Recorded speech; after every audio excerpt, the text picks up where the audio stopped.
Live from Cool Guys Nation, it's Sheba.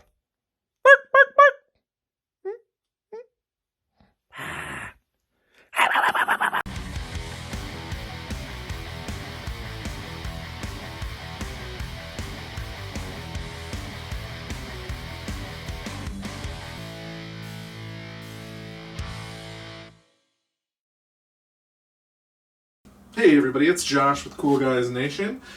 We are doing some alternative hobbying during this kind of weird time in our world right now. I've decided that I'm going to learn how to build puppets. There's a bunch of cool videos online by this guy named Adam Kittinger, I believe. I'll get the name down below with links to his stuff. But he has gone through, he's like a famous puppeteer, puppet builder, and he's got some how-to guides on how to make puppets. And I'm going to be trying out the very, very, very, very, very, very, very, very basic puppet that he has kind of a pattern for and walks you through how to build.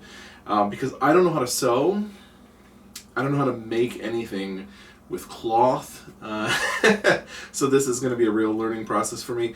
But he does some really great step-by-step stuff, so I'm going to actually try it. I went to Walmart today because they're still open. They have a craft section by where I live, so I was able to get some stuff to make a real floofy dog-like creature is what I'm assuming it's going to turn out to be, since the only fur type cloth they had was like this mangy dog like material. You'll see in a second.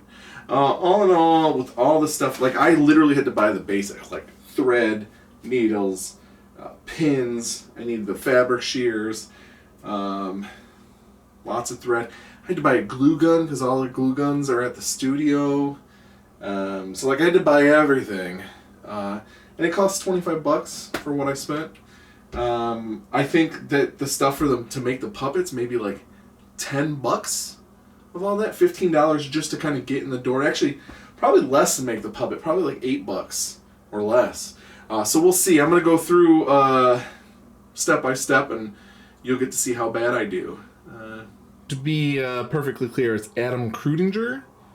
And like I said, we'll have the links down below. So, went to Walmart, got a starter set for sewing, got some ping pong balls, got some felt, got a glue gun with some glue, some thread, and some mangy dog fur. Now, on Adam's website, they actually have this pattern, as you can see. So what we're going to be doing is I added 5 inches to it, like it actually says here where I covered it up. I added 5 inches. We're going to be cutting this out. There's 2 sides to it, so we'll flip it over on one side and we'll flip it on this side for the other. And then this is actually for the mouth, and that'll get sewed in here once we start working. Now, he really impresses on the point that we're supposed to use pins, so I'm going to try to use pins. But first off, I should probably learn how to sew. Now, he has got a couple of he's got a video about 2 different types of sewing that he does. I think he said one of them is the whip stitch and one of them is the ladder stitch. I looked at them. We're going to try to use the whip stitch for what we're doing today. He says he uses the other one for small detail work, so we're going to go ahead and do that if we need to do small details.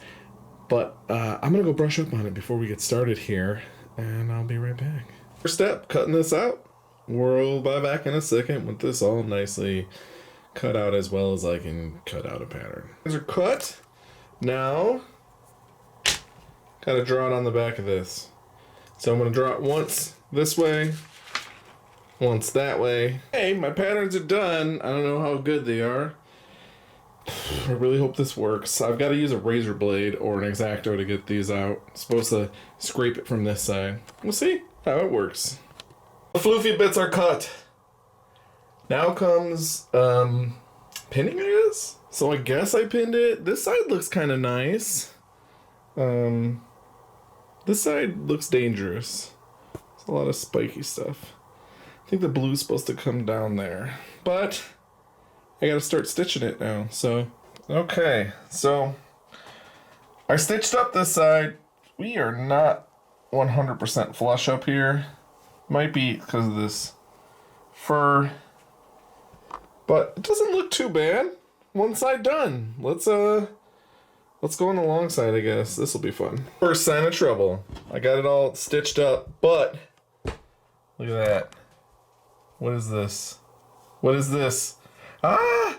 We'll have to figure it out later. It's too late now. Next, we need to get the mouth cut out. It's made, cut out. Now we have to somehow sew that in. This will be interesting. Next sign of trouble. I don't think that's supposed to be all big old lumpy hole there. It's all stitched up though.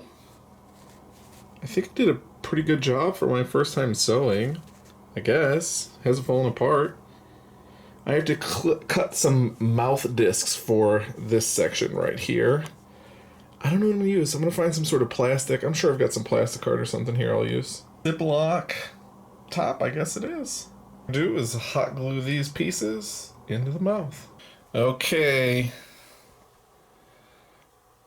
It's in there. So this is the moment of truth. I'm supposed to put my hand in and pull the puppet around.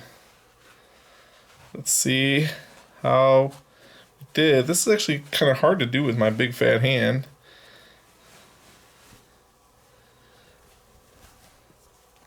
Oh! He's a little Snarf monster. Look at that. Ha!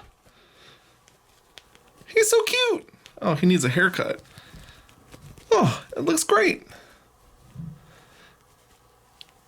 I can't even tell where I jacked it up. Oh, there's a little bit of my threading here.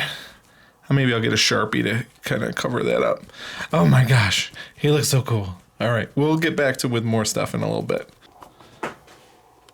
Okay, so we gave our puppet a brush. So he looks pretty good now. I do have to take care of some shedding in the mouth, and then I'm gonna Sharpie in those strings. Good to know. Next time I'll use dark in the mouth if I do this again. I'm pretty sure I will because my kiddos are gonna love this. We've got ping pong ball eyes. They're a little floopy. I'm gonna make that into the character. We are going to try to secure them a little bit more, give a little bit more of a haircut, and we got to do some felt eyes for this bad boy. So we're going to be back with those felt eyes. We've got our felt nose, our crazy eyes, and he probably could be done right now. I'm thinking we might come back into ears, but I'm super excited with him. He looks pretty cool.